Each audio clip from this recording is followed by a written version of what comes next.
Hi guys, कैसे हैं आप लोग। तो आज की वीडियो में हम जानेंगे कि ड्यू में एडमिशन प्रोसेस कैसे होता है, ड्यू में एडमिशन कैसे मिलता है, सीसेस पोर्टल के क्या क्या इंपॉर्टेंट स्टेप हो जाते हैं, कैसे चीज़ें वर्क करती हैं, क्या क्या चीज़ें हमें ध्यान रखनी चाहिए, डिटेल से समझेंगे इस वीडियो में। बस वीडियो को लास्ट तक देखते रहना। मेरा नाम है साहिल। वीडियो को बिना किसी देरी के स्टार्ट करते हैं। यार तुम्हारे लिए तो बिना देरी के ही स्टार्ट करना पड़ेगा ना, तो चलो स्टार्ट करते हैं। देखो, शायद आपको यूट्यूब पे बताया जाए कि जो हमारा ड्यू का एडमिशन प्रोसेस है, सीसेस है, जो कॉमन सीट एलोकेशन सिस्टम का पोर्टल है, वो बहुत कंफ्यूजिंग है। आपको थोड़ा भी अगर गलती हुई तो ऐसा वैसा कुछ हो जाएगा। बट रियलिटी में क्या है, जो प्रोसेस है वो इजी है बट थोड़ी सी लेंथी है। तो बस आपको करना क्या है, बस चीज़ों को ध्यान से समझना है। और तुम्हारा भाई तो है ही, तो तुम्हें टेंशन लेने की जरूरत नहीं है। तो इसी बात पे जल्दी से वीडियो को लाइक कर दो। तो अब मेन वीडियो को स्टार्ट करते हैं। सबसे पहले हमारी कुछ बेसिक बात है वो आपको बता देता हूँ। जैसे आपने सीयूटी का एप्लीकेशन फॉर्म फिल किया है, वैसे ही ड्यू में एडमिशन के लिए आपको सीसेस पोर्टल पे, यानी जो हमारा कॉमन सीट एलोकेशन सिस्टम है उसके पोर्टल पे, उस पे आपको एप्लीकेशन फॉर्म को फिलअप करना होता है, मतलब खुद को रजिस्टर करना होता है। और जितनी भी हमारी ये प्रोसेस है, मतलब स्टार्टिंग से लेके आपके कॉलेज एडमिशन तक, टोटल प्रोसेस आपकी ऑनलाइन हो जाती है। तो इसके लिए आपको कहीं पे भी जाने की जरूरत नहीं होती है। तो आपको इतना पता चल गया कि जितनी भी आपकी प्रोसेस है कंप्लीट ऑनलाइन रहेगी। इस एप्लीकेशन फॉर्म की एक फीस हो जाती है जो कि आपको सबमिट करनी होती है। अब देखो, जो भी आपका एप्लीकेशन फॉर्म होता है वो आपको पता ही है, जब ही सबमिट माना जाता है जब आप उसकी फीस पेमेंट कर देते हो। तो इस एप्लीकेशन फॉर्म की फीस जान लेते हैं। जो भी हमारे जनरल, ओबीसी और ईडब्ल्यूएस के स्टूडेंट है उनके लिए 250 रुपये, मतलब 250 रुपीज़ हो जाती है। और एससी, एसटी और पीडब्ल्यूडी के स्टूडेंट हो जाते हैं, उनके लिए एप्लीकेशन फॉर्म की फीस रह जाती है 100 रुपीज़। अब जो हमारा एडमिशन प्रोसेस है, ड्यू का सीसेस प्रोसेस है, इसको 3 फेजेस में बांटा गया है, जिसकी वजह से पूरा एडमिशन प्रोसेस कंप्लीट होता है। मतलब फेज 1, फेज 2 और आपको देखने को मिलता है फेज 3। मतलब जो फेज 3 का नाम हो जाता है माई सीट एलोकेशन। मतलब इन 3 फेजेस में आपका एडमिशन प्रोसेस कंप्लीट होता है। अब स्टार्ट करते हैं हमारे एप्लीकेशन फेज 1 से। तो जो कि आपको थोड़ा बहुत स्क्रीन पे इसका इंटरफेस दिख रहा होगा। बेसिकली ये मेरा ही सीसेस का फेस का इंटरफेस है जो कि मैं आपको दिखा रहा हूँ। तो इस टाइप से आपको अपने स्क्रीन के ऊपर आपको देखने को मिलता है कि आपका सीसेस कैसे दिखता है। एप्लीकेशन फेज 1 में आपको जो भी हो जाती है, आपकी पर्सनल, एक स्टूडेंट से रिलेटेड जो भी उसकी डिटेल्स हो जाती है, उसकी फैमिली डिटेल्स, उसकी एजुकेशनल डिटेल्स, उसकी पर्सनल डिटेल्स, उसकी एड्रेस, जो भी डिटेल्स हो जाती है, आपको पूरी टोटल डिटेल्स आपको एप्लीकेशन फेज 1 में भरनी होती है। डिटेल्स में आपको देखने को मिल जाता है आपका full name, date of birth, gender, nationality और आइडेंटिटी प्रूफ के लिए आपको कुछ सबमिट करना होता है। और आपकी कैटेगरी और आपकी एड्रेस और भी आपकी डिटेल्स है वो आपको इस फेज 1 में फिल करनी होती है। इसके बाद आपको कैटेगरी का ऑप्शन दिखने को मिल जाता है। यहाँ पे देखो, आपको जनरल दिख रहा है, मतलब मेरी कैटेगरी जनरल थी तो मैंने जनरल सेलेक्ट कर लिया। जनरल या अनरिजर्व, यूआर कह लो, एक ही बात है, दोनों एक ही बात होती है। जो भी आपकी कैटेगरी होगी वो आपको सेलेक्ट करनी होगी। इसके अलावा भी कुछ कैटेगरीज होती है, वो अगर आपके पास है तो देख लेते हैं कौन कौन सी है। कश्मीरी माइग्रेंट आपको देखने को मिल जाती है, आपको देखने को मिल जाती है पीडब्ल्यूडी कैटेगरी देखने को मिल जाती है, चिल्ड्रन ऑफ आर्म्ड फोर्सेस देखने को मिल जाती है। और अगर आपके पास कोई भी माइनॉरिटी कैटेगरी है, मतलब डीयू में कुछ कॉलेजेस हो जाते हैं जो माइनॉरिटी बेस होते हैं, सिख माइनॉरिटी बेस और क्रिश्चियन माइनॉरिटी बेस। अगर इनके पास, आपके पास कोई भी कैटेगरी है तो आपको सेलेक्ट करना होता है यस।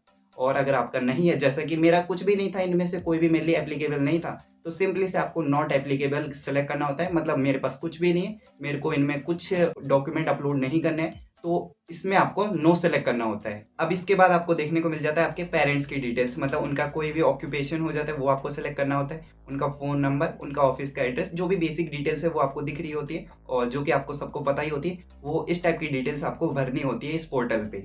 अब नेक्स्ट इंपॉर्टेंट पॉइंट को समझते हैं, जो कि हमारी हो जाती है एजुकेशनल डिटेल्स। इसमें आपको भरनी होती है वो डिटेल्स, मतलब आपकी पढ़ाई लिखाई की डिटेल्स, कि आप भाई पढ़े लिखे हो कि नहीं हो। देखो, ये सारी डिटेल्स आपको स्क्रीन पे दिख रही होंगी। इस टाइप की आपको डिटेल्स भरनी होती है। मतलब आपका बोर्ड क्या था, आपका सीबीएसई बोर्ड था, राजस्थान बोर्ड था, हरियाणा बोर्ड था, जो भी बोर्ड था वो आपको भरना होता है। मेरा राजस्थान बोर्ड था तो मैंने सिंपली सेलेक्ट कर लिया board of secondary education Rajasthan. तो आपको अपना बोर्ड मेंशन करना होता है, रोल नंबर बताना होता है, आपका मीडियम क्या था स्कूल का वो बताना होता है, आपका स्कूल का नाम बताना होता है, और आपके स्कूल में आपने हिंदी कहाँ तक पढ़ी है। तो मैंने 12th क्लास तक पढ़ी है तो मैंने वो सेलेक्ट कर लिया। तो जो भी आपकी बेसिक डिटेल्स हो जाती है क्लास 12 की, वो आपको फिल करनी होती है एप्लीकेशन फेज 1 के एजुकेशनल डिटेल्स के कॉलम में। इतना फिलअप करने के बाद आपको अपनी क्लास 12 के मार्क्स मेंशन करने होते हैं। मतलब जो भी आपके क्लास 12 में मार्क्स आए हैं जिस सब्जेक्ट के अंदर, वो आपको सबमिट करने होते हैं अपने इसी फेज में। तो आपको बताना होता है कि आपके कौन से सब्जेक्ट में कितने मार्क्स आए हैं। जो भी आपका ब्रेकडाउन हो जाता है थ्योरी और प्रैक्टिकल के बीच में, तो 70-30 होता है या 80-20 हो जाता है, उसको आपको पर्टिकुलर मेंशन करना होता है कि थ्योरी में इतने बने, प्रैक्टिकल में इतने बने, फिर आपको टोटल बताना होता है 100 में से, जैसे मैंने अपने पोर्टल में सबमिट कर रखा है, आपको दिख भी रहा होगा, उसी टाइप से आपको बताना होता है कि 100 में से आपके कितने मार्क्स बन रहे हैं टोटली। मतलब आपको जो भी आपकी क्लास 12 में मार्क्स है वो आपको इस फेज में सबमिट करने होते हैं। अब इतना करने के बाद हम नेक्स्ट चीज़ पे चलते हैं। अब आपको दिखेगा वार्ड कोटा हो जाता है। अगर इसमें क्या होता है, अगर आपके पेरेंट्स दिल्ली यूनिवर्सिटी में अगर टीचर प्रोफेसर कुछ भी हैं तो आपको बताना होता है, यस सेलेक्ट करना होता है। अगर नहीं है तो सिंपली आपको नो सेलेक्ट करना है। और इसी के बाद आपको जो एडिशनल इन्फॉर्मेशन आ जाती है उसमें आपको बताना होता है, अगर आप कोई भी म्यूजिक ऑनर्स का कोर्स करना चाह रहे हो, या कोई बीएससी फिजिकल एजुकेशन स्पोर्ट्स का कोर्स करना चाह रहे हो, या बैचलर ऑफ फाइन आर्ट्स का कोर्स करना चाह रहे हो, इसमें आपको यस सेलेक्ट करना होता है अगर आप करना चाह रहे हो। और नहीं, अगर आपको ये कोर्स नहीं सेलेक्ट करने हैं तो आपको नो करना होता है। ये ऐसा क्यों हो जाता है, क्योंकि इन कोर्सेज के लिए आपको सीयूटी तो देने पड़ते हैं, बट साथ साथ इनको आपको वहाँ पे जाके मतलब ड्यू जाके ही आपको ट्रायल्स भी देने पड़ते हैं। तो अगर आप इनमें इंटरेस्ट होते हो तो प्लीज़ आपको इनको यस सेलेक्ट करना होता है, और आपको ये सब कुछ भी नहीं करना है। तो सिंपली जैसे मैंने नो सेलेक्ट किया वैसे ही आपको नो सेलेक्ट करना होता है। अब इसके बाद आपको क्या देखने को मिल जाता है, अब आपको यहाँ पे देखने को मिल जाती है आपकी दो कैटेगरी अलग से, स्पोर्ट्स कैटेगरी और ईसीए कैटेगरी। अगर आप कोई भी स्पोर्ट्स प्लेयर हो, मतलब स्पोर्ट्स खेलते हो कोई से भी लेवल पे, डिस्ट्रिक्ट, स्टेट या नेशनल लेवल पे, मतलब आपके पास कोई हॉकी, बैडमिंटन या मतलब क्रिकेट, जूडो, जो भी कोई स्पोर्ट्स हो जाता है, वो अगर आप खेलते हो तो वो आपको मेंशन करना होगा। और सर्टिफिकेट है तो वो भी आपको अपलोड करने होते हैं। और कोई आप अगर ईसीए में हो, एक्स्ट्रा करिकुलर एक्टिविटी में हो, जैसे कि डिबेट हो जाता है, हमारा म्यूजिक हो जाता है, डांसिंग, सिंगिंग, या कोई हमारी एनएसएस, एनसीसी, योगा टाइप से इस जो भी आपकी एक्टिविटी हो जाती है, अगर आप इनमें इंक्लूड रहते हो, आपने पार्टिसिपेट किया और आपके पास इनके सर्टिफिकेट्स हैं, तो वो आपको मेंशन करने होते हैं और अपलोड करने होते हैं इस पोर्टल पे। और इनमें से अगर आपके पास कुछ भी नहीं है तो आपको सिंपली से नॉट एप्लीकेबल और नोट सेलेक्ट करना होता है, और आपको आगे की डिटेल्स फिलअप करनी होती है। अब मेन आ जाता है हमारा डॉक्यूमेंट का सेक्शन, मतलब जहाँ पे आपको डॉक्यूमेंट, यहाँ पे ये सारे लिस्ट देख रही होगी, वो आपको डॉक्यूमेंट अपलोड करने होते हैं। बेसिकली मैं ब्रेक डाउन करता हूँ कि क्या क्या डॉक्यूमेंट्स आपको चाहिए होते हैं। जो सबसे पहले फोटो और सिग्नेचर का है, वो आपको सीसेस, मतलब जो आपने सीयूटी में भरा है वो डायरेक्टली वहाँ से फेच कर लेता है। मतलब जो आपकी सीयूटी में आपकी फोटो और साइन की फोटो अपलोड थी वो डायरेक्टली आपको देखने को मिल जाती है, वो आपको दोबारा अपलोड नहीं करनी पड़ती है। इसके बाद आपको देखने को मिल जाता है डेट ऑफ बर्थ के लिए और क्लास 12 की मार्कशीट के लिए। तो डेट ऑफ बर्थ में आपको क्लास 10th की मार्कशीट फिलअप करनी होती है, सबमिट करनी होती है मेरा मतलब है, और क्लास 12 की मार्कशीट आपको अपलोड करनी होती है, सेल्फ अटेस्ट करके अपलोड करनी होती है। अब ये सेल्फ अटेस्ट क्या होता है वो हम नेक्स्ट वीडियो में समझ लेंगे, बहुत ईजी टर्म है, आपको नेक्स्ट में जल्दी समझा दूंगा कि सेल्फ अटेस्ट क्या होता है। तो बेसिकली आपको ये डॉक्यूमेंट अपलोड करने होते हैं। अब ये ध्यान से देखो, ये डॉक्यूमेंट्स वो थे जो कि एक जनरल स्टूडेंट को चाहिए, तो मेरी भी जनरल कैटेगरी थी, तो बस आपको क्या चाहिए, फोटो और सिग्नेचर तो आपको ऑटोमेटिक आ जाएंगे। मतलब आपको क्लास 10th और क्लास 12th की मार्कशीट सेल्फ अटेस्ट करके बस आपको दो डॉक्यूमेंट अपलोड करने होते हैं। इसके बाद में हमारे डॉक्यूमेंट के सेक्शन हो जाते हैं। अगर आपके पास कोई कैटेगरी है, मतलब आपके पास ओबीसी, एससी, एसटी, ईडब्ल्यूएस है, तो उसके आपके डॉक्यूमेंट आपको यहाँ पे अपलोड करने होते हैं। अगर आप कोई कश्मीरी माइग्रेंट स्टूडेंट है उसके भी अगर आप हो तो आपको यहाँ पे मेंशन करना होगा, उसके डॉक्यूमेंट अपलोड करने होंगे। अब इसके बाद आपको एक माइनॉरिटी कैटेगरी का देखने को मिलता है। डीयू में कुछ कॉलेज हो जाते हैं जैसे कि सिख माइनॉरिटी कॉलेज या Christian minority college. For example हमारा श्री गुरु तेग बहादुर खालसा कॉलेज, एसडीटीबी खालसा कॉलेज, और सेंट स्टीफन कॉलेज जो कि हो जाता है हमारा क्रिश्चियन के लिए, और एसडीटीबी खालसा कॉलेज हो जाता है हमारी सिख माइनॉरिटी के लिए। अगर आप इससे बिलोंग करते हैं तो आपको ये मेंशन करना होता है और इसके भी डॉक्यूमेंट अपलोड करने होते हैं। और जो भी हमारी अदर कैटेगरी बच जाती है, कश्मीरी माइग्रेंट या फिजिकल डिसेबल स्टूडेंट, अगर आप ऑर्फन है मतलब आपके पेरेंट्स नहीं है तो उसके भी आपको सर्टिफिकेट अपलोड करने होते हैं। और हमारे हो जाती है चिल्ड्रन ऑफ आर्म फोर्सेस, अगर उससे आप बिलोंग करते हैं, पीडब्ल्यूडी से बिलोंग करते हैं, या आपको फिजिकल स्पोर्ट्स में एडमिशन लेना है तो उसके रिक्वायर्ड डॉक्यूमेंट्स आपको इन पोर्टल पे अपलोड करने होते हैं। और आप अगर जनरल स्टूडेंट हो तो यार आपको ज़्यादा डॉक्यूमेंट्स नहीं चाहिए, जैसे कि स्टार्टिंग में मैंने बताया वही डॉक्यूमेंट्स आपको चाहिए होते हैं बस। इसके बाद आपको दिख जाएगा ईसीए अपलोड्स और स्पोर्ट्स अपलोड, मतलब जो भी आपके अगर ईसीए के कुछ अगर आपके पास सर्टिफिकेट्स हैं, स्पोर्ट्स के सर्टिफिकेट हैं अगर आपके पास हैं और आपने पहले यस मेंशन कर रखा है तो यहाँ पे आपको वो सब चीज़ें अपलोड करनी होती है।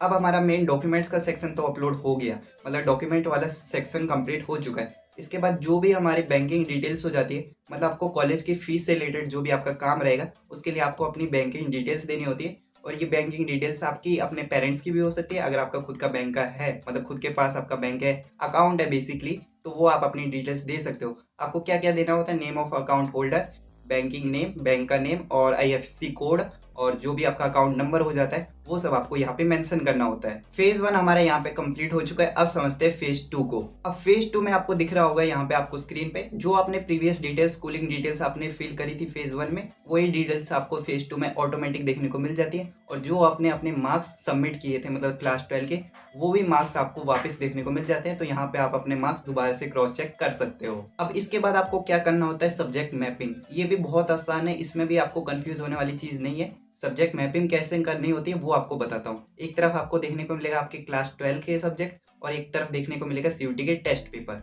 तो क्लास 12 के वो सब्जेक्ट आपको दिख जाएंगे जो आपने क्लास 12 में पढ़े हैं, और उसी के सामने जो भी आपने पेपर दिए हैं। तो सपोज करो मैंने इंग्लिश पढ़ी है तो मैंने इंग्लिश का पेपर दिया है, तो क्लास 12 वाले सेक्शन में आपको खाली मिलेगा। ये तो सबमिट है तो आपको पूरा फिलअप दिख रहा है, बट वहाँ पे आपको कॉलम खाली मिलेगा। तो वहाँ पे आपको करना क्या होगा बेसिकली कि वहाँ पे आपको अपने सब्जेक्ट चुनने होंगे। तो इंग्लिश को इंग्लिश से मैच करना होगा। जो भी आपके सब्जेक्ट आपने सीयूटी टेस्ट पेपर में दिए हैं, जो आपने क्लास 12 से पढ़े हैं, वही आपको वहाँ से बस मैच करना होगा। फिजिक्स के सामने फिजिक्स कर देना, केमिस्ट्री के सामने केमिस्ट्री कर देना, मैथ के सामने मैथ कर देना। और मेरे थे 5 सब्जेक्ट क्लास 12 में हिंदी के, और मैंने जो कि सीयूटी पेपर में हिंदी नहीं दिया तो मेरे को हिंदी सेलेक्ट नहीं करना है। तो जो भी आपने टेस्ट पेपर दिए हैं वही आपको अपने क्लास 12 के सब्जेक्ट के साथ मैच करना होता है। अब सब्जेक्ट मैपिंग के बाद अब सबसे इंपॉर्टेंट काम हो जाता है जो कि आपको कॉलेज दिलाता है, वो हो जाती है हमारी प्रेफरेंस सीट। अब जो भी सबसे इंपॉर्टेंट है वो तो प्रेफरेंस सीट ही होती है कि वो आपको सही से फिल करनी होती है। फिर उससे पहले आपको पोर्टल खुद ही दिखा देगा कि किन किन कोर्स में आप एलिजिबल हो। जितने भी आप ड्यू के कोर्स हैं जिनमें भी आप एलिजिबल हो मतलब कर सकते हो, वो आपको शो कर देगा। यहाँ से आपको पूरी लिस्ट देखने को मिल जाएगी कि इतने कोर्स हैं और इन कोर्स में मैं एलिजिबल हूँ।